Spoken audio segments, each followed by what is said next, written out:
Alléluia, Christ est vivant, il est ressuscité, il est vraiment ressuscité. En ce jour, accueillons la joie de Pâques, accueillons la joie de la résurrection et faisons-le avec l'évangile de la messe du jour. Dans l'évangile selon saint Jean, au chapitre 20, versets 1 à 9. Le premier jour de la semaine, Marie-Madeleine se rend au tombeau de grand matin. C'était encore les ténèbres. Elle s'aperçoit que la pierre a été enlevée du tombeau. Elle court donc trouver Simon-Pierre et l'autre disciple, celui que Jésus aimait, et elle leur dit « On a enlevé le Seigneur de son tombeau et nous ne savons pas où on l'a déposé. » Pierre partit donc avec l'autre disciple pour se rendre au tombeau. Ils couraient tous les deux ensemble, mais l'autre disciple courut plus vite que Pierre et arriva le premier au tombeau. En se penchant, il s'aperçoit que les linges sont posés à plat. Cependant, il n'entre pas. Et Simon-Pierre, qui le suivait, arrive à son tour. Il entre dans le tombeau. Il aperçoit les linges posés à plat, ainsi que le suaire qui avait entouré la tête de Jésus, non pas posé avec les linges, mais roulé à part, à sa place. C'est alors qu'entra l'autre disciple, lui qui était arrivé le premier au tombeau. Il vit et il crut. Jusque-là, en effet, les disciples n'avaient pas compris que, selon l'Écriture, il fallait que Jésus ressuscite d'entre les morts. Lorsque Marie-Madeleine arrive au tombeau, il fait encore nuit. C'est finalement l'état de l'âme de Marie-Madeleine. Cette nuit de la tristesse, cette nuit de la douleur, parce que Jésus est mort. Ce Jésus, c'est celui qu'elle avait rencontré, qui l'avait remis debout, qui lui avait rendu l'espérance. Et tout cela semblait bel et bien terminé.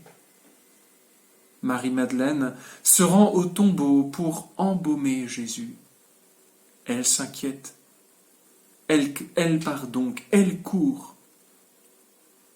Le texte nous présente 3 témoins de cette résurrection, ou plutôt 3 témoins de la vacuité, du vide du tombeau. Marie-Madeleine donc, et puis nous avons Pierre, et celui que nous avons coutume d'appeler Jean, mais que le texte appelle l'autre disciple, celui que Jésus aimait. Et derrière ce disciple que Jésus aime, eh bien il y a chacun de nous, car nous sommes tous et toutes les disciples que Jésus aime. Pierre et Jean arrivent au tombeau. C'est une course haletante, une crainte sans doute. Où est le corps du maître?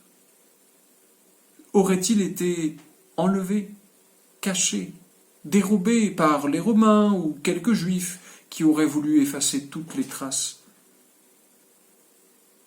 Leur constat est étonnant. Tout a été comme remis en place, avec le détail surprenant des linges qui sont toujours là, témoignant que le corps était bien présent. Les linges sont repliés, rangés comme pour mieux dire que la vie a repris son cours. Et une vie étonnante, renouvelée, celle de la résurrection. Pierre et Jean sont les témoins de ce vide du tombeau. Il y a comme, après cette course-poursuite, le calme de l'étonnement.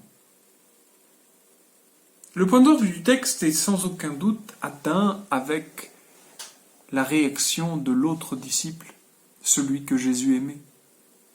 En observant le vide, en observant les linges pliés,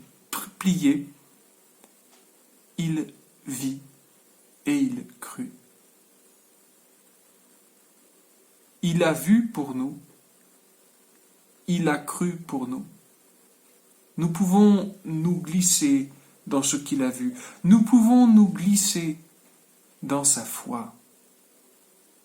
Le disciple que Jésus aimait est témoin de la résurrection et nous-mêmes, nous sommes appelés à entrer dans cette foi de la résurrection, cette foi en la résurrection, sur son témoignage. La fin du texte se termine un peu en queue de poisson. Les disciples n'ont pas encore vu Jésus ressuscité, alors ils retournent chez eux. Nous-mêmes, au terme de cette semaine sainte, nous retournons chez nous, à nos habitudes, à notre vie ordinaire. Alors bien sûr commence le temps pascal, le temps de la réjouissance, le temps de l'alléluia, de la louange à Dieu. Et en même temps, comment retournons-nous à cette vie ordinaire? Oublierons-nous tout ce que nous avons reçu? Ou laisserons-nous la vie du Seigneur ressuscité nous envahir, nous renouveler de l'intérieur, pour faire de nous des chrétiens qui ont avancé, des chrétiens qui désirent marcher derrière Jésus ressuscité? Après la nuit de la mort, la nuit du Golgotha, après la nuit du tombeau, la lumière arrive.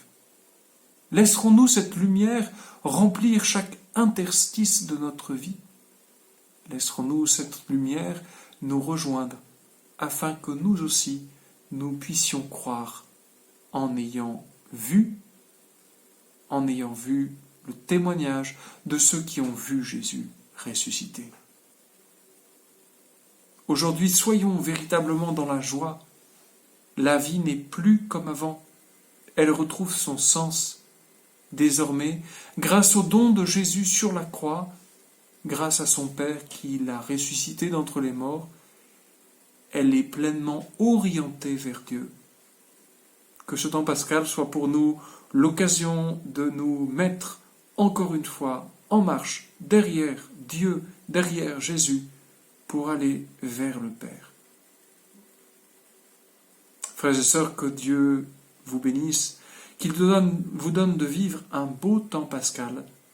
Réjouissez-vous dans le Seigneur, car votre mort est prise dans sa vie.